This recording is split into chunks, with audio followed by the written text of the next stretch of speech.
Hindi mali, Selena. Tama. Tama ka. Pero meron ka nakakalimutan. Ano? Ano? Sabihin mo sa akin, Mike! Sabihin mo sa akin! Sabihin mo sa akin kung ano nilalaman nito! Ilabas mo sa akin kung anong nararamdaman nito! Kausapin mo ko! Magsalita ka! Asawa mo ko! Asawa mo ko! Yan ang nakakalimutan mo! Asawa kita!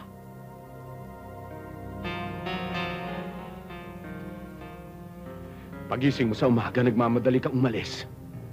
Papunta sa anak mo. Pag may problema ako, wala akong makausap.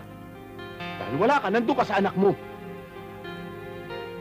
Pagbalik ko galing sa trabaho, tulog ka. Pagod na pagod ka dahil sa maghapong mong pag-aalaga kay Junjun. Alam ko, Selena, ang bumundo mo. Nakaikot kay Junjun. Alam ko yun. Pero paano ako? Ha? Asawa mo ko. Naghahanap. Nangangailangan. Magkasama nga tayo sa isang bubungan. Magkasama sa isang kama.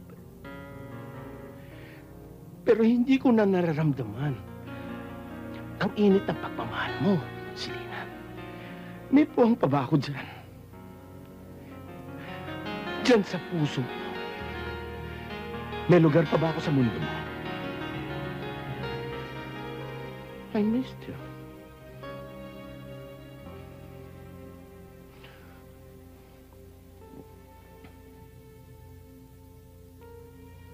I'm sorry. I'm sorry. I'm sorry, Mike. Sorry. I'm sorry, Mike. I love you. I love you, Mike.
Boy, tama na yan. Halika na. Ayoko! Hindi dahil sa'yo! Buhay pa sana ang nanay ko!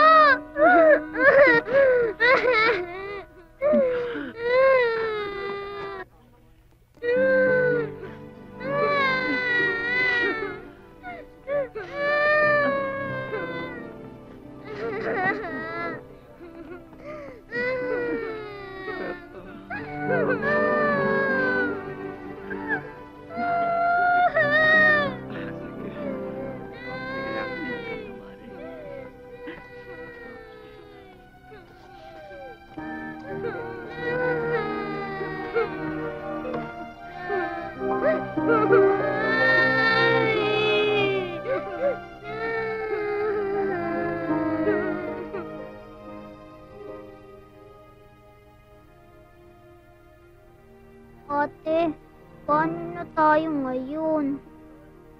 Akong bahala sa atin. Susundin ko lahat ng bilin ng nanay. Aalagaan kita kasi mas bata ka. Sigurado naman matutuwa si nanay nun. Alam mo naman mahal kita eh. Kasi ako ho si Clarissa Gamboa ho, yung girlfriend niya. Girlfriend? Ah, si Desiree, oh, yung pinsan ni Gilbert. Des! Girlfriend daw ni Gilbert. Sige, tuloy ka. Thank you.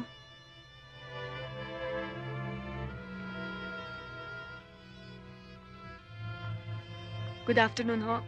Pwede ho bang madalaw si Gilbert?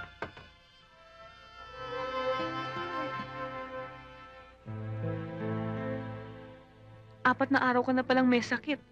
Hindi mo man lang ako kinontak. Mabuti na lang malakas ako kay Dennis. Binigay niya yung address mo dito. Ayoko kasing maabala ka eh. Hindi nga ako naabala, pero nag-worry naman ako, Gilbert. Eh kung ano-ano nang naisip ko eh. Akala ko na aksidente ka na o kaya nakipag-away. Aminin mo nga sa akin. Talaga ba magpinsan kayo ni Desiree? Aba hindi! Matagal na kaming on. Ang kanyang papa at papa ko ay mag-first cousins. Take it from me, Miss Gamboa. Imagine this, pinagbintangan tayo. Ako daw ay sa New York. Silly girl. Matrona lang ang nagbabayad ng lalaki. At kung ako naman ang matrona, hindi ganyan tipo ng lalaking katulad ng pinsang kong kukunin ko. Mabuti nga nakilala kita eh. Nalaman kong may shota siya. Tingin ko dyan dati bakla. Sorry kasi ang ganda mo eh. Tsaka itong ayaw man lang ako isama dito. Para bang merong inililihim eh. Ay, wala sa pamilya namin ang nangingirida o kumakabit ng lalaki. Yan. Ganito lang ang mga kilos namin. Pero deep within, maniwala ka. Kami pa rin ang berdaderong konserbatibo. Well, based naman sa pagkakaalam ko kay Gilbert, pwede nga. Gilbert? Oh, ano, sweetheart?